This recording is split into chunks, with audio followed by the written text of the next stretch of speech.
Welcome back to another technical deep dive here in the Debug Zone.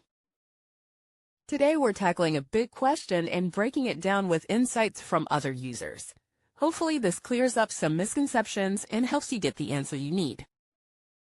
So buckle up, stay a little curious, and let's jump right in.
And that's a wrap. I hope you found the answer you were looking for. If you did, take a second to hit that subscribe button. It really helps out. And let me know in the comments which solution worked best for you. See you next time in the Debug Zone.